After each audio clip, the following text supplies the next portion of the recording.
লৰাৰ আঁচনি আছে যে দেউতাক মাকৰ কথা শুনি পঢ়া শুনা কৰি ধুনীয়া ধুনীয়া বোৱাৰী আনিব লাগে, হয়নে? আৰু দেউতাক মাকক চাব লাগে ভাল কৰি, হয়নে নহয়? আজিকালি ল'ৰাবিলাকৰ বহুত ল'ৰাৰ আঁচনি হৈ গৈছে দেউতাক মাকক নোচোৱা। আটাইতকৈ ডাঙৰ আঁচনি হ'ব লাগে দেউতাক মাকক চোৱা। এতিয়া ল'ৰাৰ ডাঙৰ আঁচনি কি, ল'ৰা ছোৱালী ডাঙৰ আঁচনি কি? আগতে অসমত চাকৰি পাবৰ কাৰণে টকা দিব লাগিছিল, হয়নে?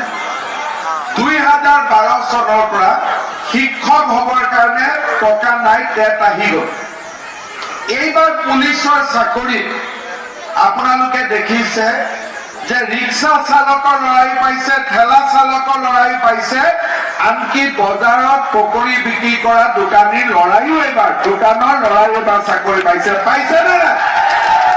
গতিকে ল'ৰাৰ কাৰণে আটাইতকৈ ডাঙৰ আঁচনি হ'ল কৰাপশ্যন নোহোৱাকৈ বিনা পইচাত চাকৰি, হয়নে?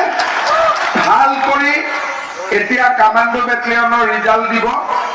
অহা বছৰ পুলিচৰ চাকৰি আকৌ ওলাব, দৌৰা দৌৰি ফিজিকেল ফিটনেছ হ'ব, অহা বছৰ ওলাব। এই বছৰ আৰু একটা ৰিজাল্ট দিব আগষ্টত, তাৰ পিছত আকৌ ফেব্ৰুৱাৰী মাহত এডভাৰটাইজ ওলাব, হ'ব? সকলো ল'ৰাৰ কাৰণে মেইন আঁচনিটো হ'ল টকা নিদিয়াকৈ চাকৰি।